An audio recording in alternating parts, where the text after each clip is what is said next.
우리가 지난번에 말씀은 15장에 나를 찾아오시는 하나님에 대해서 말씀을 전했습니다. 오늘은 본문을 중심으로 나를 살피시는 하나님에 대해서 말씀을 전할 때 큰 은혜가 내려 주실 줄로 믿습니다. 오늘 본문은 지금부터 약 4,000년 전입니다. BC 2081년 아브라함이 나이가 85세, 사라가 75세 때에 일어난 사건입니다. 아브라함은 하나님의 언약을 믿고 하나님 믿고 의지하면서 가나안 땅에 이주해서 유목 생활을 했습니다. 그런데 하나님이 아주 경제적으로 큰 복을 주셨습니다. 그러나 약속한 후사는 주지 않았어요. 자녀를 주지 않았습니다. 자녀를 그래서 계속 하나님을 믿고 기다렸는데 10년이나 주기로 한 그 약속에 10년이나 기다렸어도 자녀를 주지 않았습니다. 오랜 세월을 기다렸는데 허탕을 친 것 같은 마음이 듭니다. 그래서 그의 아내 사라가 자기 여종 하갈을 자기 남편에게 첩으로 줍니다. 그래서 이 하갈을 통해서 우리가 후사를 얻자. 그런데 실제로 하갈이 임신을 합니다. 그러니까 종이었던 이 하갈이 주인의 아브라함의 씨를 잉태하니까 교만해져 가지고 자기 주인인 사레를 멸시합니다. 그래서 사라가 아브라함에게 항의하고 아브라함이 당신 종인이 당신 마음대로 하라. 그래서 학대를 하니까 이 하갈이 도망을 갑니다. 이 도망가는 과정에 죽기 직전에 하나님이 찾아오십니다. 하나님의 사자가. 그리고 나서 이 하갈을 보살펴 줍니다. 그래서 오늘 나를 살피는 하나님이다. 하갈이 오늘 13절에 그렇게 신앙 고백을 하게 됩니다.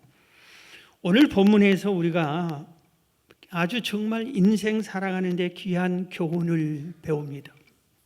첫 번째는 아브라함이 실수하는 것을 배우는데 아브라함 실수를 이미 앞에서 배웠어요.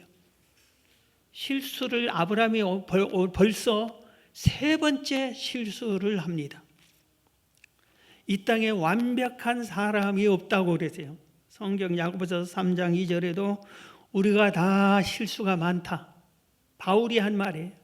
나 바울도 실수가 많다. 사람은 이 세상에 실수투성이의 사람들이 대부분입니다. 실수가 하나도 없다는 사람이 없다 이겁니다. 그런데 실수했을 때 어떻게 해야 되느냐, 실수를 어떻게 처리하느냐, 이게 상당히 중요한 것이고, 내가 실수했을 때 하나님이 나를 어떻게 할 것인가에 우리가 관심을 가져야 되는 겁니다. 아브라함의 첫 번째 실수는 우리가 잘 아는 대로 창세기 12장 10절에 보면은 하나님이 내가 지시할 땅으로 가라, 거기서 큰 민족이 이루고 큰 복을 주겠다, 그렇게 약속해서 가나안 땅에 정착했는데 거기에 정착하면은 적과 꿀이 흐르는 복을 막 계속 얻을 줄 알았는데 기근이 왔잖아요. 그러니까 따지지 않고 하나님께 기도하지 않고 하나님의 뜻을 묻지도 않고 의논하지도 않고 무조건 하나님이 약속해서 주기로 정착하라는 그 땅을 버리고 아브라함 스스로 버리고 애굽으로 도망가서 애굽에서 살려고 갔습니다. 그래서 우리가 잘 아는 대로 애굽 왕에게 자기 아내를 빼앗길 뻔한 그런 일이 있습니다. 두 번째 실수는 바로 앞장에서 15장에서 자식을 주지 않으니까 양자를 두겠다고 종들 중에서 아주 똑똑한 엘리에셀을 양자로 둡니다. 그게 두 번째 실수였습니다. 세 번째 실수는 오늘 본문입니다.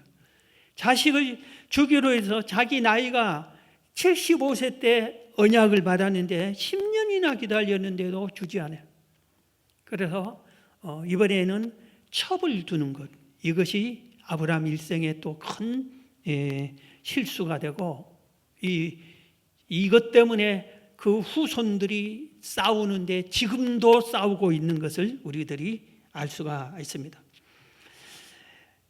아내 사레가 10년이나 기다렸는데도 하나님이 자녀를 주지 않으니까 사라의 믿음이 흔들리기 시작했어요.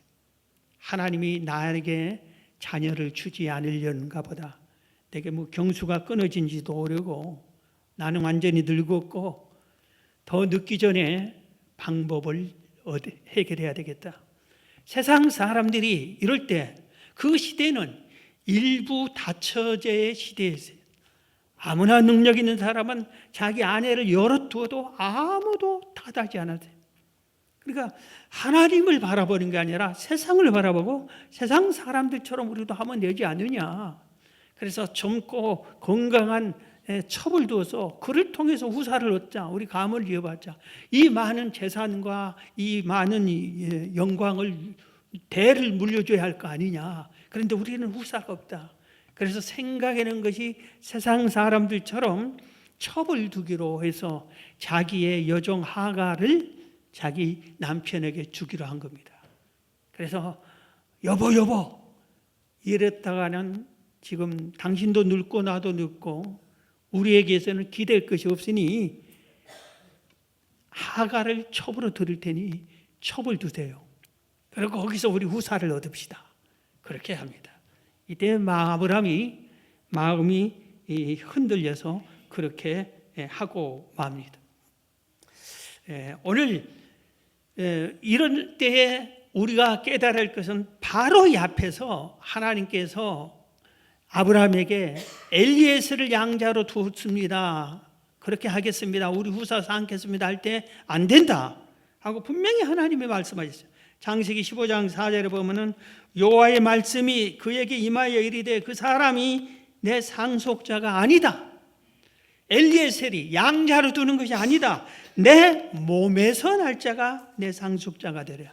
네 부부를 통해서 자녀를 얻을 것이다. 이 말입니다. 그렇게 약속을 해줘요. 그러면서 왜 세상 사람들처럼 이렇게 세상 사람 본받아서 첩을 두고 거기서 후사를 얻으려고 하느냐. 세상 그리고 풍속 따르지 말고 나를 믿어라 이겁니다. 성경 로마서 12장 2절에도 이런 말씀이 있어요. 너희는 이 세대를 본받지 말고 이 세상에 아무리 그렇게 너도 나도 그런다 해도 그는 본받지 말고 그 사람이 이 세대를 본받지 말고 오직 마음을 새롭게 함으로 변화를 받아 하나님의 선하시고 기뻐하시고 온전하신 뜻이 무엇인지 분별하도록 하라. 하나님의 뜻이 무엇인지를 찾아야지 왜 세상 사람들처럼 그렇게 하느냐. 그리고 세상 사람이 괜찮아 아무렇지도 않아 다 그러는데 뭘 그런다고 해서 너도 왜 세상 사람을 본받아 그렇게 하려고 하느냐 하고 그런 말씀을 지금 주시는 것입니다. 여기서 아브라함이 사라가 첩을 주려고 첩을 둡시다. 내 종 하갈이 젊고 아름답고 건강하고 착하고 그러니까 첩을 줍시다. 그렇게 했을 때 아브라함이 안 돼요. 딱 잘렸어야 돼요. 아니면 하나님께 기도해 봅시다. 그랬어야 돼. 그런데 그러지 않고 받아들인 겁니다. 여러분 우리는 창세기 에덴 동산을 배울 때 하와가 선악과를 먹고 말았잖아요. 하나님이 먹으면 정령 죽는다는데 사탄이 계속 미혹을 하니까 그 선악과를 먹고 말잖아요. 그리고 자기만 먹은 게 아니라 먹은 후에 자기 남편 아담에게 선악과를 먹게 했잖아요. 이때 아담이 안 된다. 하나님이 먹으면 정령 죽는다 했다. 당신은 왜 그걸 먹었느냐. 너 즉시 하나님께 회개해라. 아마 아담이 거기서 하와의 그 요구를 단언하게 이런 지하에 거절했다면은 오늘 우리들이 이렇게 험한 세상에서 고생하지 살지 않고 에덴 동산에 살았을 거예요. 오늘날 이렇게 부부가 신앙생활을 할 때 부부 중에 한 사람이 세상으로 가려고 할 때, 하나님의 뜻을 거역하려고 할 때 한 사람이라도 안 된다. 우리가 하나님을 떠나서 살 수 없다. 우리가 하나님 말씀대로 하나님 뜻대로 살아야 된다. 세상이 다 그렇다고 우리까지 그러면 되느냐? 이렇게 한 사람의 신앙이 살면은 가정을 살릴 수 있어요. 근데 부부가 짝짝꿍해서 그래 믿음 지키기도 힘들고 그러니 그러지 그냥 우리도 그냥 좋으면 좋은 대로 해버리자. 그런 식으로 해버리면은 그 집안이 무너지는 겁니다. 신앙이 무너지는 겁니다. 예수님께서 말세를 가르칠 때 탄식하면서 하시는 말씀이 있어요. 말세는 이럴 것이다. 이런 징조를 다 가르치고 말세는 이렇게 된다. 말세는 이렇게 심판한다. 이렇게 쫙 가르치면서 하시는 말씀이 내가 믿는 자를 보겠느냐. 끝까지 믿는 자를 말세 찾기가 매우 힘들 것이다. 그런 말씀을 했어요. 여러분, 오늘날 우리들이 예수님이 곧 재림한다고 해놓고 2000년이나 기다려도 오지 않잖아요. 그러니까 우리의 선배들도 그렇고 우리들까지도 예수님이 다시 오신다에 대한 것에 전혀 관심까지 없어요. 말세의 징조가 많이 보여도 말세겠구나, 주님이 오시겠구나, 심판하겠구나, 이런 생각을 전혀 가지지 않고, 그래서 세상이 말세가 될수록 믿음에서 떠나는 일이 험하고 사랑이 식어버리고 하나님보다 더 의지하고 사랑하는 것들이 많이 생겨가고 혼란스럽고 사단은 죽도록 우리를 공격하는 이때에 믿음들이 다 놓치게 된다. 믿음을 끝까지 지키는 사람 자기가 심히 어렵다. 이렇게 주님이 탄식을 하신 말씀을 우리는 기억해야 되는 겁니다. 단호하게 이건 아니다. 이런 믿음을 지키는 사람을 찾기가 쉽지 않아요. 점점점 믿음의 사람들이 무너져 가고 있다 이겁니다. 사랑하는 성도 여러분, 제가 이 시간에 정말 간절히 호소합니다. 어떠한 경우에도 하나님의 말씀을 거역하는 세속적인 방법으로 돌아가지 마시기 바랍니다. 무슨 문제가 있을 때 이 문제를 믿음의 방법으로 해결하려고 해야지 세상 사람들의 방법처럼 좋으면 좋은 대로 저런 사람들도 다 저렇게 하는데 뭘 그런 식으로 해결하지 마세요. 오직 하나님 말씀으로 하나님의 뜻대로 하나님 앞에서 해결하려고 해요. 아무리 기도가 더디더라도 응답이 더디더라도 기도해도 소용이 없는 것 같더라도 끝까지 여러분은 믿음을 지키시기를 바랍니다. 오늘 다윗을 보세요. 평생 충성하고 헌신한 자기를 시기 질투하여 죽이려고 하는 사울왕 이 원수를 죽일 수 있는, 지도 새도 모르게 죽일 수 있는 기회를 2번이나 얻습니다. 동굴 속에 숨어 있는데 사울왕 혼자 거기를 들어오니까, 그러니까 그 다윗의 신하들이 하나님이 주신 기회입니다. 하나님의 원수를 죽이라는 겁니다. 죽이면은 아무도 모릅니다. 완전 범죄에 이룰 수 있습니다. 그런데도 다윗은 하나님의 방법을 찾지 사람의 방법대로 하지 않습니다. 하나님의 기름 부은 왕을 내가 내 손으로 죽일 수 없다. 그렇게 합니다. 2번씩이나. 그리고 살려줍니다. 그러니까 하나님이 하나님의 방법으로 사울왕을 치고 다윗을 뒤를 위해서 이스라엘의 왕으로 세워줍니다. 아브라함은 전능하신 하나님의 거룩하신 언약을 끝까지 믿지 못하고 세상 사람들처럼 세상 방법으로 후사를 얻으려고 했어요. 여러분들도 우리들도 이렇게 아브라함처럼 실수하여 쓰러질 때가 있어요. 그럴 때 어떻게 해야 돼요? 깨달았습니다. 즉시 뉘우치고 하나님 내가 잘못했습니다. 하나님의 뜻은 찾지도 않고 묻지도 않고 세상 사람들 방법을 했습니다. 회개하고 용서를 하나님께 빌고 다시 믿음을 회복해야 됩니다. 잠언 24장 16절에 대저 의인은 7번 넘어질지라도 다시 일어나려니와 악인은 재앙으로 말미암아 엎드러지느니라. 의인은 실수하지 않는다가 아니라 실수했다가 다시 뉘우치고 일어서는 게 의인이고, 악인은 실수하고 넘어져서 일어서지 않고 그 악 속에 계속 엎드러지는 것이 악인이다. 이렇게 지금 평가를 하고 있습니다. 여러분이 아브라함처럼 사례처럼 실수했을지라도 다시 일어서는 여러분 되시기를 주의 이름으로 축원합니다. 두 번째 교훈이 있어요. 하갈의 교만입니다. 하갈은 애굽 출신입니다. 사라의 여종이었습니다. 당시 종의 신분은 인간 최하위에, 그의 생사 죽음까지 주인에게 달려있어요. 주인이 종의 생명을 거둬간들 아무도 간섭하지 않고 처벌받지도 않는 그런 시대였습니다. 그런데 이 하갈은 젊고 아름답고 건강하고 마음도 착했어요. 하갈의 특징 중에 하나가, 본문에도 나오지만 또 뒤에도 하갈이 나오는데, 자기 주인인 아브라함과 사라가 믿는 하나님을 같이 믿습니다. 따라 믿습니다. 이건 아주 중요한 거예요.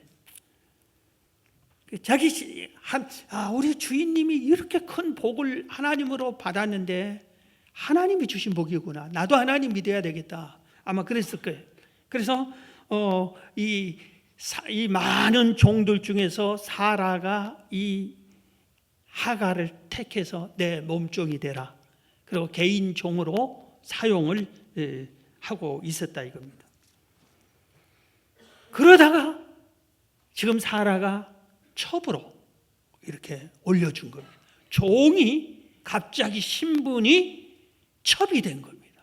이제는 자기가 종들을 누릴 수 있는 그런 자리에까지 오른 겁니다. 그리고 더군다나 아브라함의 씨를 잉태까지 했어요. 임신까지 했습니다. 그러니까 갑자기 변한 거예요. 그 시대에 자녀를 많이 낳는 것을 최고의 축복으로 알던 시대입니다. 자녀를 못 낳는 사람을 손가락질 받던 그 시대입니다. 그래서 하갈은 내가 잉태를 하다니, 더군다나 이 주인, 큰 거부의 주인 아브라함의 씨를 내가 잉태했다니, 그리고 내 주인 사라는 잉태도 못하고, 내가 이제는 최고다. 내가 안주인이 될 수 있다. 내가 아브라함의 사랑을 독차지할 수 있다. 이런 생각, 온갖 생각에 자기의 마음이 교만해지기 시작한 겁니다. 조용히. 이럴 때는 하나님 감사합니다. 그리고 아브라함에게 감사합니다. 사라에게 고맙습니다. 그러면 계속 첩으로 대접받고 괜찮이 잘 살았을 거예요. 그런데 교만한 마음이 싹트기 시작해서 나중에는 사라에게 시기하기 시작합니다. 그래서 사라를 오히려 밀어내려고 시기하고 멸시를 하기 시작을 했습니다. 그러니까 다른 종들에게, 이 사람 저 사람에게 그냥 자기 아주 주인 사라의 아내도 자식도 못 낳는 여인이 주인 노릇하고 있다고 그렇게 하면서 나는 아브라함의 자녀를 임신했다. 그렇게 자랑하면서 이렇게 멸시한 겁니다. 그러니까 사라가 더 이상 참지 못합니다. 폭발을 하고 남편에게 데리고 간 겁니다. 오늘 본문을 다시 읽어드립니다. 창세기 16장 4절을 보면 아브라함이 하갈과 동침하였더니 하갈이 임신하며 그가 자기의 임신함을 알고 그의 여주인을 멸시한지라.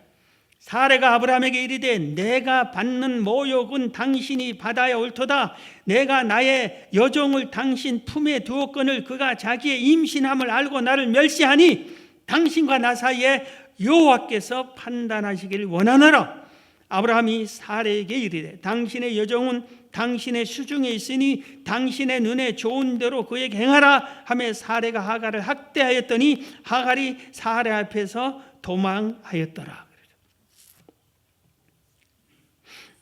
오늘 우리들이 이 하갈을 좀 이해가 되긴 돼요.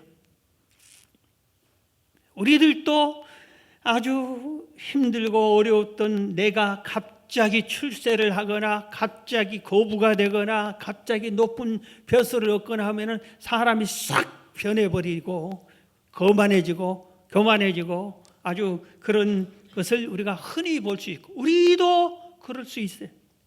이해가 돼요. 그런데 성경은 엄히 말하는 거예요. 그러지 말라. 그러면은 하갈족 난다, 쫓겨난다 이겁니다. 예수님이 이렇게 말씀하셨습니다. 마태복음 23장 12절에 누구든지 자기를 높이는 자는 낮아지고 누구든지 자기를 낮추는 자는 높아지리라.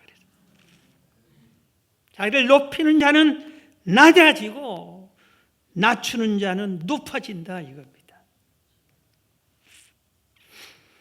어느 드라마에서 회장님 딸이 회사를 살피기 위해서 말단 사원으로 아무도 모르게 들어가서 있어요.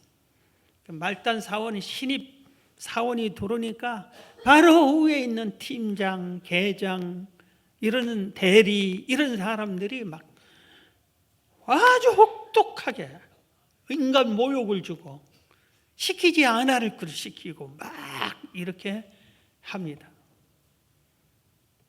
그리고 자기를 의시되고 회사 전체로 볼 때 아무것도 아닌 별별 없는 직책인데도 그 신입 그 사원에게 사정없이 나중에 이제 회장님 딸로 딱 나타나고 그 과정에서 싹 높은 자리에 가니까 그때서 또 아양을 떨고 잘못했다고 그러고 이렇게 인간이 이런 인간들이 종종 있어요. 자기를 높이면 하나님은 낮추어 버리는 거예요.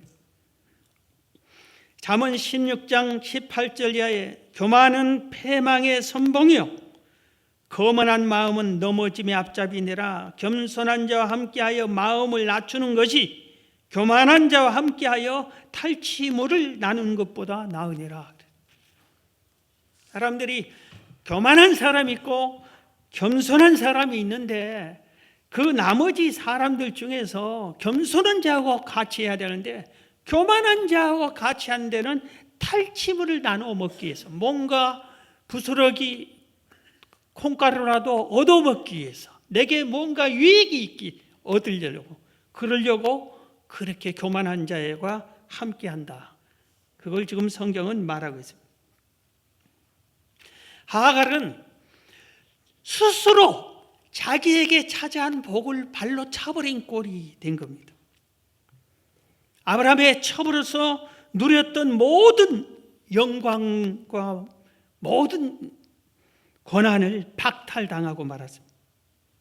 그래서 아예 종으로 신분으로 그냥 첩에서 종으로 그냥 내려앉혔습니다. 사라가 아브라함이 당신이 종이니 당신 알아서 하라 하니까 학대하기 시작했어요.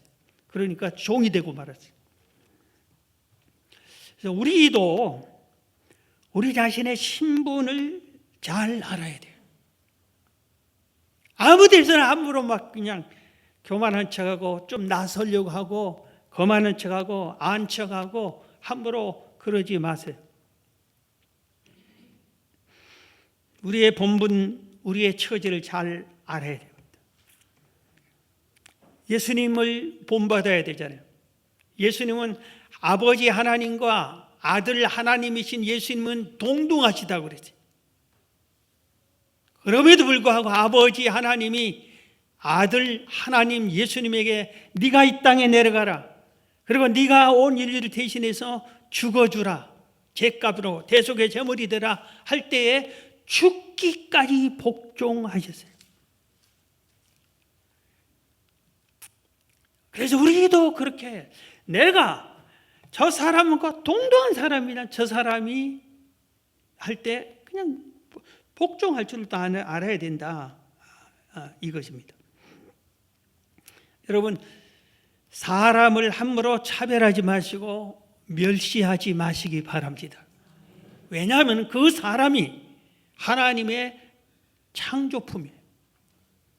그 사람이 하나님의 사람이에요. 그 사람도 나만 하나님의 사람이 아니에요. 그 사람도 하나님의 사람이에요. 우리 좀 있으면은 국회의원 선거가 돌아오는데 후보들 여러분들 함부로 차별하지 마세요. 그리고 함부로 멸시하지 마시고 함부로 무시하지 말고 함부로 너무 싫어하지도 마시고. 우리는 후보도 못 됐잖아요. 알지도 못잖아요, 그 사람을. 그런데도 우리는 쉽게 그냥 사람을 차별하고 그렇게 하지 마세요. 어떤 사람이든 우리는 함부로 이렇게 차별해서는 안 됩니다. 사람을 멸시해서는 안 됩니다. 하나님이 다 듣습니다. 다시 말씀드립니다. 하나님의 은혜를 입었을 때 교만하지 마십시오. 하갈처럼 교만했다가 다 뺏깁니다. 자, 오늘 세 번째, 오늘 마지막 세 번째인데 오늘 이 말씀을 가장 중요하게 드리고 싶어서 제목으로 삼았는데, 이 하갈을 하나님이 살펴주십니다.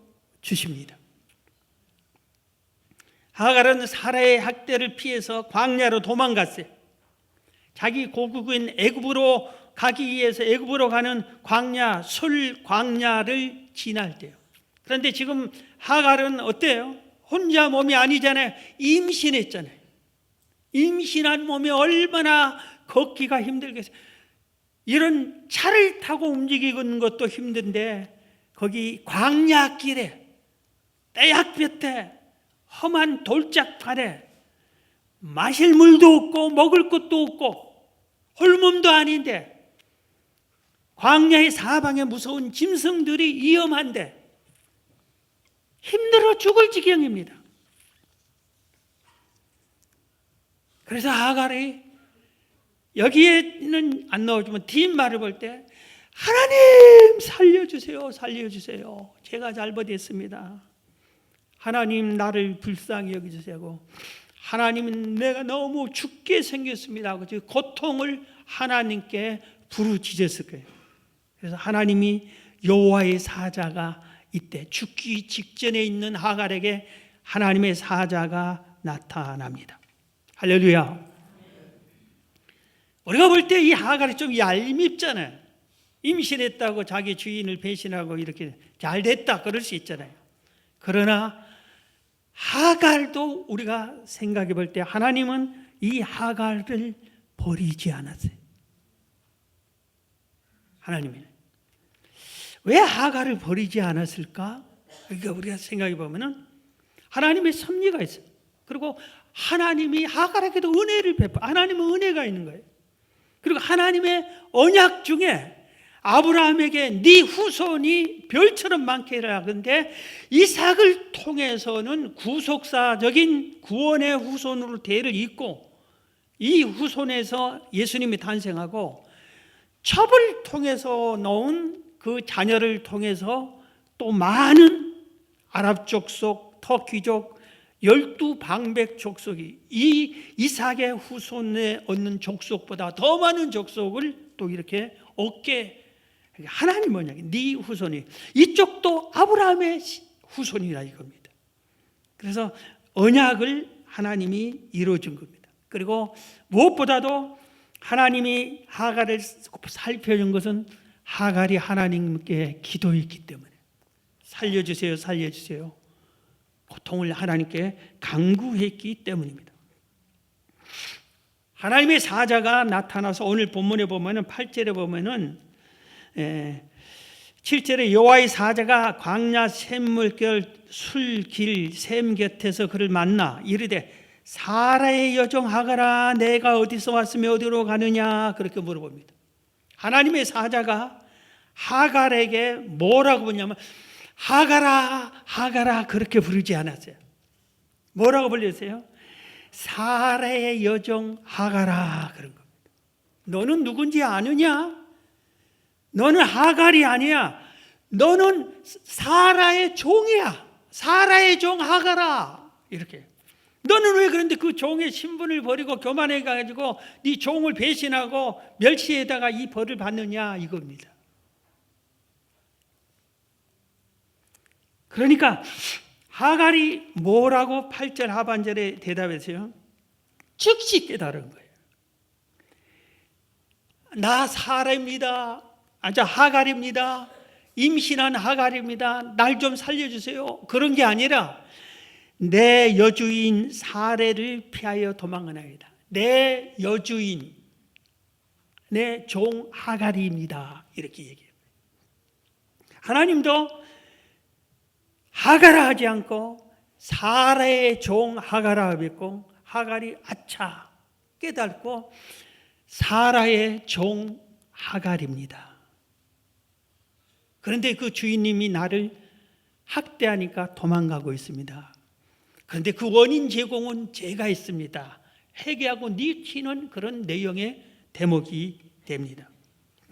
그러니까 하나님께서 하갈을 살리는 방법을 얘기합니다.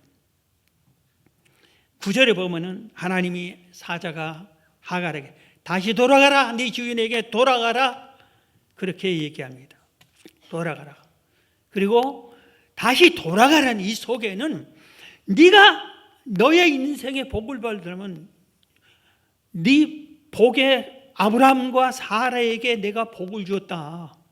이 아브라함과 사라를 축복하면은 그도 복을 받고, 그를 저주하고 멸시하면 멸시와 저주받는다. 너 그를 떠나고 멸시하고 떠나면 너는 멸시하고 버림받는다. 그러나 이 복의 근원인 아브라함과 사라를 다시 가서 그를 섬겨라, 종으로, 주인으로. 그러면 너는 다 복을 받는다 이겁니다.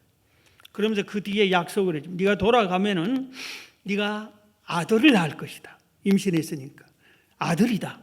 그런데 이 이스마엘이라. 그리고 네 이스마엘의 그 후손들이 하늘의 별처럼 많게 해주겠다. 그렇게 합니다. 그래서 하갈이 하나님 알겠습니다. 그리고 다시 주인님에게 돌아갑니다. 잘못했습니다. 받아주세요. 그리고 거기서 다시 나중에 자녀를 낳고 이스마엘을 낳고 첩의 신분을 회복하고 그렇게 생활을 하게 됩니다. 오늘 여기서 하갈이 이렇게 했어요. 13절에 하갈이 자기에게 이르신 여호와 이름을 나를 살피시는 하나님이라 그랬어요. 오늘 말씀의 제목이 하갈이 하나님을 그렇게 고백하는 겁니다. 하나님 누구시냐? 나를 살피시는 하나님이라 그랬어요. 자, 여러분은 하나님을 어떤 하나님이라고 지금 신앙 고백하고 계세요? 우리는 좋으신 하나님, 전능하신 하나님, 사랑 많으신 하나님, 나의 목자 되신 하나님, 나의 힘이 되신 하나님, 나를 치료해 주신 하나님, 복 주시는 하나님, 사랑의 하나님, 공의의 하나님, 이런 식으로 성경에는 수없이 하나님을 신앙 고백으로 표현하는 이런 고백들이 있는데, 여러분들도 하나님이, 하갈은 나를 살피시는 하나님이라고 그러죠. 여러분의 하나님은, 여러분이 하나님을 어떻게 고백을 하고 있습니까? 사랑하는 성도 여러분, 하갈이 지금 잘못했어요? 잘했어요? 잘못했잖아요. 그런데도 하나님이 나타나서 뉘우친 것은 그가 주인이 믿었던 신앙을 가지고 하나님을 찾았기 때문에 광야길을 걸으면서 임신한 몸으로 걸으면서 고통 속에서 죽어가면서 하나님을 찾았기 때문에 하나님이 그를 들으신 겁니다. 그리고 찾아오셔서 살펴주시고 보살펴 주신 것입니다. 우리도 하갈같이 내가 신앙생활을 개떡같이 했다. 하나님의 사람을 배신하기도 하고 아브라함을 배신하기도 하고 종을 축복을 거부해버리고 막 멸시해버리고, 그렇다 할지라도 하갈처럼 뉘우치고 하나님을 찾으면은 하나님이 여러분들에게 찾아와서 보살펴 주실 줄로 믿습니다. 여러분의 처지가 나는 하갈보다도 더 못하다, 그럴 수도 있어요. 남편에게 버림받고 있는 거 아무것도 없고 먹을 것 하나도 없고 집 한 칸도 없고 길바닥에서 떼약볕 광야에서 물 한 모금 없고 사나운 짐승들만이 나를 잡아먹으려고 하고, 이 신세가, 내 신세가 하갈 신세와 똑같다. 그럴지라도 하갈처럼 하나님을 찾으시고 그 고통 속에서 하나님이 여러분들을 찾아오셔서 보살펴 주시는 좋으신 하나님이다, 이 믿음을 끝까지 붙잡으시면은 하나님이 여러분의 고통도 들으시고 여러분과 함께 해 주실 것을 믿으시길 바랍니다. 한 목사님, 하갈과 같은 처지에 있던 목사님 얘기를 전해주고 마치겠습니다. 지난주에도 제가 기도원에 가서 기도하는데 그 강사 목사님이 자기를 소개해요.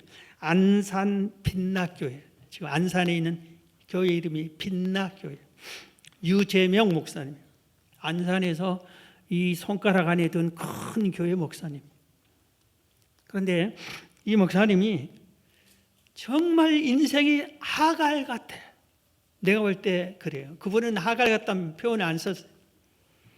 5살 때 아버지 떠나 죽고 7살 때 어머니 죽고, 아버지가 먼저 죽은 어머니가 먼저 돌아가시는지 몰라. 하여튼 5살, 7살 때 고아가 됩니다. 위로 형이 하나 있는데 그래서 얼마나 서럽게 하갈처럼 살았는지 모릅니다. 그런데 신앙생활을 했어요. 하나님을 믿었어요. 개척교회를 다니고 있어요. 근데 17살 때 죽을 병에 걸려버려요. 인생 서럽게 살았는데 17살에 고아가 됐는데 17살에 죽을 병에 걸렸어요. 그런데 내가 죽어도 예배는 드려야지, 예배 드리는 날 주일인데, 그리고 이왕 죽어도 교회 가서 예배 드리다 죽자 하고 교회를 와서 예배 시간에 왔어요. 맨 뒤에서 예배를 드리다 예배 드리는 도중에 쓰러집니다. 그래서 막 사람들이 간호를 해주고 하는데 이미 손 쓸 수가 없어요. 그래서 할 수 없이 개척교회 목사님과 사모님이 예배당 뒤에, 개척교회니까 맨발로 들어가고 의자도 없고 그런 데서 뒤에 방석 깔고 예배드린 예배당 같아요. 거기 뒤에 누워서 간호를 해줍니다. 근데 먹지도 못하고 마시지도 못하는데 2주일 동안이나 화장실을 못 가. 온몸이 부었고 아주 그냥 배가 차오르고 신장이 안 좋고 간이 안 좋고 사람이 이제 죽어가요. 비몽사몽 죽어가는 일. 2주 동안에 2주일이 지났어요. 병원에서 예배당에서. 그런데 자기가 한 번도 화장실을 또 간 적이 없어요. 그래서 이대로 죽는구나. 정신이 왔다 갔다 할 때 누구 한 사람이 나타나서 이러다 죽겠다 하고 업자하고 엎혀서 한의원에 갔습니다. 그런데 한의사가 푹 눌러보고 이렇게 하더니 금침을 놔야 되겠다 하고 금침을 놔두더래요. 그래서 한 번 더 해야 된다고 하더래요. 그래서 그분이 또 데리고 왔어요. 그리고 며칠 후에 또 데리고 갔어요. 그리고 또 금침을 놔둬요. 그런데 병이 나았습니다. 할렐루야. 어떻게 나았는지는 설명 안 해서 나도 모르겠어요. 그 안산 빛나교회 목사님 전화해서 알아보세요. 나았어요. 그런데 이분이 그 다음 말이 신기해. 누가 자기를 업고 갔는지 모른대요. 그리고 자기가 업혀간 병원이 어떤 병원인지 모른대요. 그 나의 금침을 놔줘 낫게 해준 그분이 누군지도 모른대요. 지금도 모른대요. 수십 년이 지난 지금도 모른대요. 그런데 거기서 계속 간호해 줬던 목사님과 사모님도 모른대요. 언제 누가 업혀갔는지 다시 데려왔는지 목사님과 사모님도 모른대요. 2번씩이나 했는데도. 그래서 그 부모님을 천사가 있는지 모르겠다고. 그래서 어떻게 살아야 돼요? 죄종이 되겠다. 그래서 신학을 마치고 교회를 개척하고 결혼을 하고 교회 개척을 하는데 돈이 하나도 없어요. 그래서 금식 기도를 했어요. 하나님 교회 개척하게 해달라고. 하나님께서 일주일 동안은 전반기는 물도 안 마시고 후반기는 물만 마시고 일주일을 딱 단식 금식 기도를 딱 하고 나니까 하나님이 응답이었어요. 야 이놈아 너는 왜 기도만 하느냐 찾아보지 않고. 그래서 하나님이 감동 주고 인도한 대로 안산의 원곡동이라는 곳으로 딱 갔대요. 갔더니 성광교회라고 하는 큰 교회가 한 2,000명 모이는 교회. 그런데 그 앞에 딱 보니까 성광 부동산이 있대요. 아, 이 교회 성도가 있구나. 저기 가서 물어보자. 딱 갔더니 부동산에 들어갔더니 성광교회 달력이 있더래요. 그런데 무조건 입에서 튀어나오더래요. 집사님 하니까 예 그러더래요. 그래서 부동산 주인이 집사님인 거야. 그래서 나 교회 개척하려고 찾아온 목사라고 개척할 때 좀 알려주세요. 소개하세요. 그러니까 돈 얼마 가져왔습니까? 돈이 하나도 없는데요. 하나도 없어요. 그럼 어떻게 합니까? 아니 하나님이 가락에서 왔다고 하니까. 아 그럼 하나님한테 얘기하지 왜 나한테 하죠? 하나님이 당신한테 얘기하라고 해서 왔다고. 그래서 그렇게 하니까 나 돈 없는데 어떻게 하냐고 하니까 아 이거 얘기해봐야 더 안 될 거 아니에요. 기도해야 되겠다고 옆에서 기도를 하는데 하나님 인도에서 왔는데 이 집사님은 더 거들떠 보지도 않습니다. 어떻게 해야 됩니까? 하고 막 계속 기도하는데 이 집사님이 10분 동안 계속 기도하는데 10분이 지나도 계속 기도 안 멈출 것 같으니까 전화를 어떻게 해보더니 깨우더래요. 목사님 한번 찾아보겠다고. 끌고 데려갔는데 어디냐면 아주 침침한 지하실로 데려가요. 문을 삐그덕 처음 아무도 살아본 적 없는 거예요. 그 건물이 2층 건물인데 그 지하가 무허가로 창고하려고 창문 하나도 없는 그 창고를 만들어 놨는데 허가를 받으려니까 메워야 한다니까 저거 흙으로 메웠다가 무허가를 이제 양성화해주는 기간에 그거를 허가를 받아서 또 흙을 퍼내고 허가를 받아서 그것을 세를 내놓는데 창문도 하나도 없고 아무도 들어오지도 않아요. 아무리 내놔도 들어오지 않아요. 그 캄캄한 그 지하실 여기 하라고. 그러니까 딱 와서 기도하니까 확신이 생기더래요. 그래서 거기서 이제 둘이서 예배를 드리는데 하나님이 인도했으니까 새 성도가 와야 돼요, 안 와야 돼요? 와야 되잖아요. 한 명도 안 오더래. 기다려도 안 와. 아무리 해도 안 와. 그리고 거기서 막 계속 떠나지 않고 기도하니까 몸이 막 사모하고 목사님 몸이 막 병들기 시작해요. 거기 있는 동안에 강대상을 2번이나 썩어 내려갔대. 나무 강대상이. 그렇게 아주 공기가 안 좋고 습기 찬 거예요. 어느 날 식사를 하는데 사모님이 울컥하더니 피를 토해내요. 알아보니까 결핵 3기. 생명이 왔다 갔다 하는. 왜 그동안 얘기 안 하니까 목사님 교회 문제도 힘든데 내 얘기까지 얘기할 수 없어 안 했다. 그래서 그 당시에 결핵 환자들만 보호하는 그곳으로 보내고 목사님 혼자서 있는데 소문을 듣고 선배 목사님 한 분이 왔더래. 서울대 출신 성공한 목사님이 딱 왔더니 봉투 하나 주면서 목사님 여긴 개척할 곳이 아닙니다. 이전해야 됩니다. 하고 가더래. 너무 고맙더래. 그런데 하나님이 인도했는데 하나님의 응답 받기 전에는 갈 수가 없던 생각이 들더래. 그래서 거기서 하갈의 기도를 한 게, 이건 내가 지금 정한 게, 그 목사님이 하갈의 기도한 게 아니야. 목숨 건 기도를 했대. 하나님 내가 여기서 이전하는 것은 하나님이 일로 보냈지, 하나님이 찾게 했잖아요. 그러니 하나님 허락받지 않고는 나갈 수 없습니다. 나가는 방법은 두 가지밖에 없습니다. 내 생명 걷어가세요. 나 죽으면은 이 교회가 없어집니다. 두 번째, 부흥을 주세요. 그러면은 성도가 많아지면은 옮길 수밖에 없게 됩니다.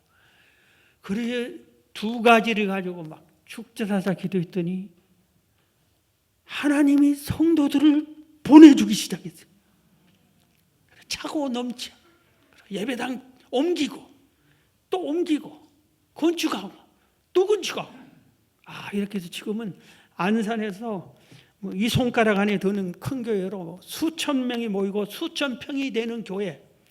이렇게 내가 한번 홈페이지를 찾아가 봤더니 막 어마어마한 예배당에 아주 그런 교회였더라고요. 여러분, 말씀을 마칩니다. 여러분이 하갈 같은 신세일지라도 하나님이 여러분을 살펴주실 걸 믿습니다. 하갈의 기도는, 고통의 기도는 하나님이 듣습니다. 기도로 승리하길 주의 이름으로 축원합니다.